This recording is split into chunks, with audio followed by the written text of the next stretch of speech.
تو باقی جو ہے میری بیٹی ہے جرمنی میں، تو اس کی طرف سے مطلب تو اللہ تعالیٰ کو خوشی کی خبر دے، وہ بھی اس کے لیے بھی دعا کروانی ہے آپ سے انشاءاللہ۔ اور ہمارا اپنا گھر بھی نہیں ہے، تو بس یہی ہے کہ اللہ تعالیٰ ہمیں اپنا گھر بھی دے دے ہمارے مسئلے حل ہو گئے۔ آمین تو آمین۔ باقی آپ ہمیں بیعت بھی کر لیں۔ جی انشاءاللہ بیعت کر لیا۔ آپ نے عبقری تسبیح خانے سے کیا پایا؟ میں نے بہت کچھ پایا ماشاءاللہ، میں کافی دیر سے جڑی ہوئی ہوں عبقری خانہ سے۔ جی تو جی یہ جو آفا حقیقتوں والی آیت ہے اور اذان والا عمل، اس جی سے میرے ماشاءاللہ بڑے مسئلے حل ہوئے ہیں۔ اور اچھا فائدہ بھی میں چاہتی ہوں کہ آپ کو ہمیں خصوصی عمل دے دے، کوئی جس کی اجازت دے دے، مطلب جس سے میرے سارے مسئلے مسائل حل ہو جائے۔ ایسا لگتا ہے جیسے ہر چیز پاس ہوتے ہوئے نہیں ہوتی،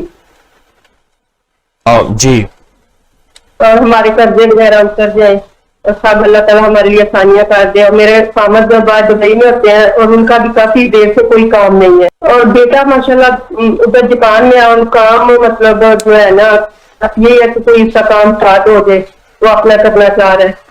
جی جی تو کوئی وظیفہ کوئی سہارا کر کے مجھے ایسا وظیفہ دے جس کا میں بہت زیادہ ضد کروں اور اللہ تعالیٰ سے مانگوں۔ اچھا اچھا۔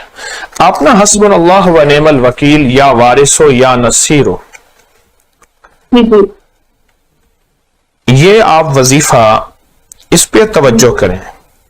مجھے صاحب یہ کوئی نظر کا اثر تو نہیں ہے، یا کوئی جادو یا دماغ یا کوئی ایسی چیز سہارا میں؟ میرے مطابق سخت ترین نظر بد ہے، اور وہ ٹوٹی ہے کیونکہ آپ نے عبقری کے وظائف، تسبیحات، اذکار بہت کیے ہیں۔ جی جی بالکل بالکل، جی بس وہ ٹوٹی ہیں، ماشاء اللہ۔ اور بہت زیادہ فیض پایا ہے آپ نے، بہت زیادہ فیض پایا ہے، بہت برکتیں اور خیریں پائی ہیں۔ جی بالکل صحیح بات۔